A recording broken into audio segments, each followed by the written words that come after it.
నమస్తే అందరికీ, welcome to my channel. కార్తీక మాసం అనగానే మనకి ముందుగా గుర్తుకు వచ్చేది తులసీదేవి పూజ. కార్తీక మాసంలో జరిగే తులసీదేవి వివాహం గురించి ఈ వీడియోలో తెలుసుకుందాం. కార్తీక మాసంలో జరుపుకునే పవిత్రమైన పండగల్లో ఒకటి తులసి వివాహం. ఈరోజు తులసీదేవి మరియు శ్రీ మహావిష్ణువు వివాహం జరుగుతుంది. ఈ పూజను తులసి క్షీరాబ్ది ద్వాదశి అని కూడా అంటారు. ఈరోజు తులసీదేవి ఇంట్లో లేదా ఆలయంలో వివాహం చేయిస్తారు. తులసీదేవి వివాహం చేయడం వల్ల అపారమైన పుణ్యం లభిస్తుంది. ఇది భక్తి, ప్రేమ, పవిత్రతకు నిజమైన విశ్వాసం. తులసీదేవి కథ. పూర్వకాలంలో వృంద అనే మహాపతివ్రత ఉన్నది. ఆమె దానవరాజు జలాంధరుని భార్య.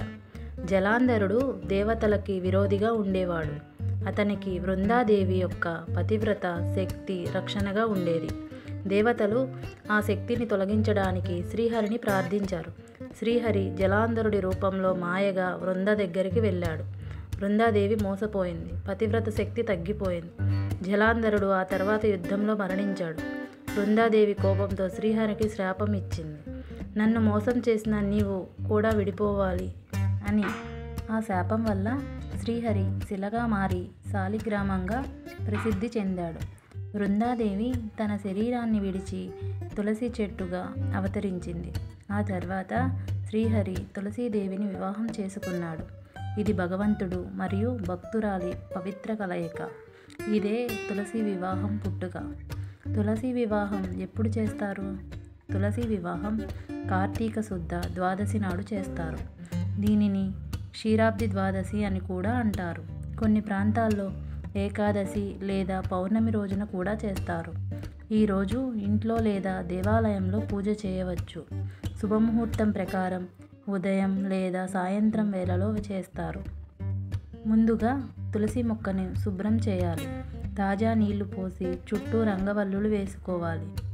పందిరి కట్టి తులసి మొక్క దగ్గర చిన్న మండపం చేయాలి. శాలిగ్రామం లేదా శ్రీమన్నారాయణ విగ్రహం తులసి దగ్గర పెట్టాలి. దీపాలు వెలిగించాలి. పూజ ప్రారంభించాలి. వివాహ విధానం.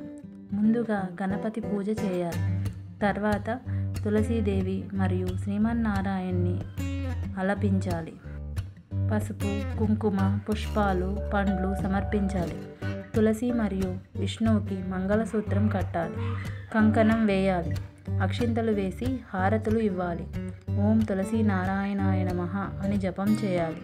భక్తితో ప్రార్థన చేయాలి. ప్రసాదం పంచాలి. పూజలో చెప్పే మంత్రాలు: ఓం తులసి నారాయణ సయోజనం మమ మంగళం భవతు. ఓం తులసీదేవి నారాయణ ప్రియే నమః. ఓం తులసీ పావని పుణ్యే పాపహరణి నమోస్తుతే. ఓం శ్రీమన్నారాయణ తులసి వివాహం సమర్పయామి. తులసి మొక్క ప్రాముఖ్యం. తులసీదేవి పావిత్ర్యం, ప్రేమ, శాంతికి ప్రతీక. తులసి మొక్క ఇంట్లో ఉంటే దోషాలు తొలగుతాయి. ఆమెను పూజించడం వలన మనసుకు శాంతి లభిస్తుంది. తులసి ఆకులు భగవంతుని ప్రసాదంగా పరిగణించాలి.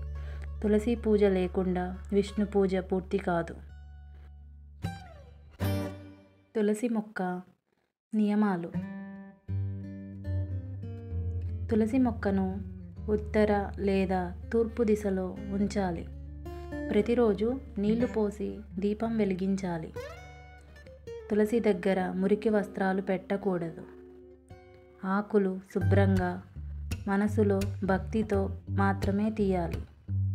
మంగళవారం మరియు ఆదివారం ఆకులు తీయకూడదు.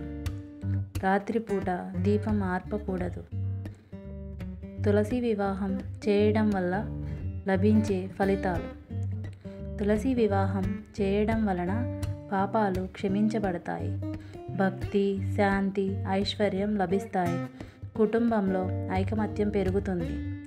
వివాహం ఆలస్యం అవుతున్న వారికి త్వరగా వివాహం జరుగుతుంది. ఆరోగ్యం, సంతానం, ధనం, సౌభాగ్యం కలుగుతాయి. భగవంతుని కృప ఎల్లప్పుడూ మన మీద ఉంటుంది. తులసి వివాహం భక్తి, పవిత్రతకు, ప్రేమకు ప్రతీక. ప్రతి కార్తీక మాసంలో ఒకసారి తప్పక తులసి వివాహం జరపాలి. ఇది మన గృహంలో శాంతి మరియు ఆధ్యాత్మికత శక్తిని నింపుతుంది. శ్రీమన్నారాయణుడు మీ జీవితంలో సుఖశాంతులు ప్రసాదించుగాక. ఓం నమో నారాయణాయ. ఓం తులసీదేవి నమో నమః. మీకు ఈ వీడియో కనుక నచ్చితే ప్లీజ్ లైక్ చేసి, షేర్ చేసి, సబ్స్క్రైబ్ చేసుకోండి. Thank you. ఓం నమః శివాయ.